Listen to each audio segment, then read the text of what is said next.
ദിവ്യാത്മാക്കൾക്കെല്ലാം വിനീതമായ നമസ്കാരം.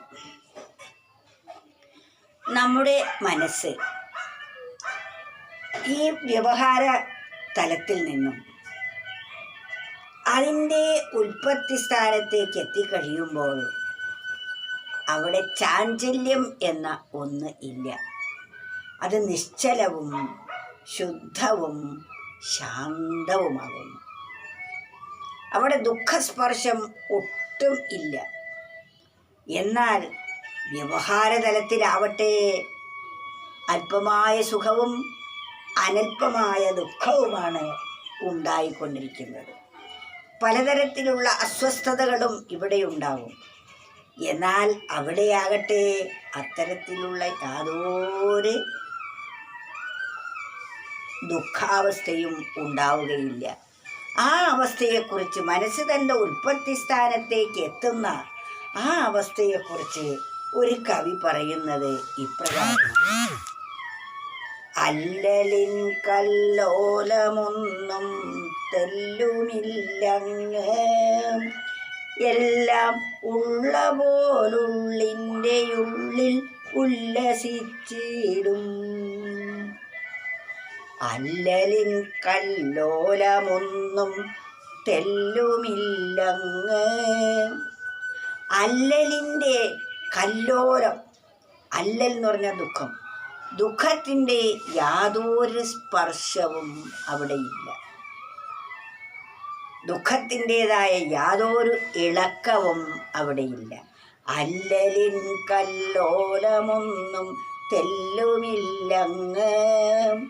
മനസ്സ് തൻ്റെ ഉറവിടത്തിലേക്ക് തിരിച്ചെത്തിക്കഴിയുമ്പോൾ അവിടെ ദുഃഖത്തിൻ്റെ യാതൊരു ചാഞ്ചല്യവും ഇല്ല. മാത്രമല്ല, എന്താണോ അവിടെയുള്ളത്, ആരാണ് ഞാൻ എന്ന പരമസത്യം അവിടെ വെളിവായി കിട്ടും. അവിടെ പിന്നെ അന്വേഷിക്കേണ്ട ആവശ്യമില്ല. താൻ എന്തിനു വേണ്ടിയാണോ ഈ ലോകത്തിലേക്ക് വന്നിരിക്കുന്നത് അത് അനുഭവവേദ്യമാകുന്നു. അതാണ് അല്ലലിൻ കല്ലോലമൊന്നും തെല്ലുമില്ലങ്ങ്, എല്ലാം ഉള്ള പോലുള്ളിൻ്റെ ഉള്ളിൽ ഉല്ലസിച്ചിടും. ഉള്ളിൻ്റെയും ഉള്ളിൽ നന്നായി നമുക്ക് പ്രകാശിക്കും. അപാരമായ ശക്തിയുടെ കേന്ദ്രമാണത്. ഓരോ മനുഷ്യനും അത്തരം വൈഭവത്തോടു കൂടിയാണ് ഇവിടെ സൃഷ്ടിക്കപ്പെട്ടിരിക്കുന്നത്. പക്ഷേ നാം ആരും തന്നെ ആ വൈഭവത്തെ അറിയുന്നില്ല. നമ്മൾ നിസാരരെന്നും പതിതരെന്നും സ്ത്രീയെന്നും പുരുഷനെന്നും വൃദ്ധരെന്നും കുട്ടിയെന്നും യുവാക്കളെന്നും യുവത്വം നിറഞ്ഞു നിൽക്കുന്നവരെല്ലാം ഉള്ള അഭിമാനത്താൽ തൻ്റെ യഥാർത്ഥമായ സ്വരൂപം മറന്നുപോകുന്നു, പാടേ മറന്നു. ഇതിൽ തന്നെ ഭ്രമിച്ച് താൻ തൻ്റെ കാലം കഴിച്ചു പോകുന്നു. ഇതെന്തെല്ലാം ഇവിടെ ആശ്രയിച്ചുവോ അവയ്ക്കൊന്നിനും തന്നെ രക്ഷിക്കാൻ സാധിക്കുകയില്ല എന്ന് വളരെ വൈകിയാണ് നമുക്ക് മനസ്സിലാവുന്നത്. അങ്ങനെ അകാലത്തിൽ മനസ്സിലായതുകൊണ്ട് എന്തു പ്രയോജനം? ഓരോ ജന്മവും ഇപ്രകാരത്തിൽ തൻ്റെ സ്വരൂപത്തെ അറിയാതെ വീണ്ടും വീണ്ടും ശരീരമെടുത്തു വരുന്നു. തുച്ഛമായ വിഷയസുഖങ്ങളുടെ പിന്നാലെ പോയി ജീവിതം നാശോന്മുഖമായിത്തീരുന്നു. അനശ്വരമായ പദത്തെ അറിയാൻ പറ്റിയ സാഹചര്യം ഉണ്ടായിട്ടും അതെല്ലാം അറിയാതെ പോകുന്നു.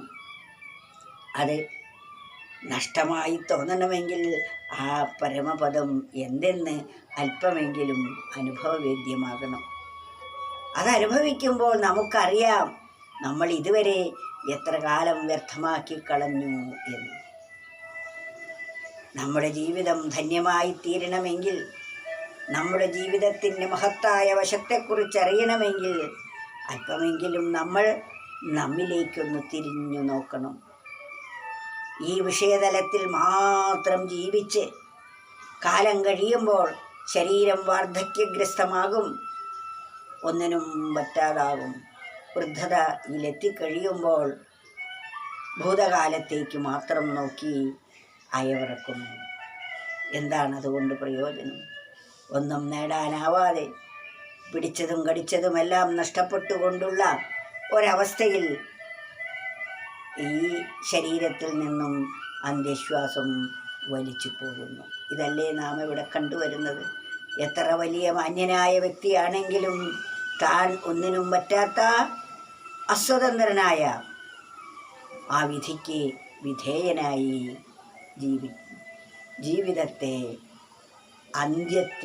ജീവിതത്തിൻ്റെ അന്ത്യത്തിൽ എത്തിച്ചേരുന്നു. ജീവിതാന്ത്യമെടുക്കുമ്പോഴാണ് പലർക്കും തൻ്റെ ജീവിതത്തിലെ വ്യർത്ഥതാബോധം മനസ്സിലാവുന്നത്. അപ്പോൾ മനസ്സിലായതുകൊണ്ടും പ്രയോജനമില്ല. അതിനാൽ അല്ലലിൻ കല്ലോലമൊന്നും തെല്ലുമില്ലങ്ങ്, എല്ലാം ഉള്ള പോലുള്ളിൻ്റെ ഉള്ളിൽ ഉല്ലസിച്ചിടും. ഇതാണ് പരമസത്യമായിരിക്കുന്നത്.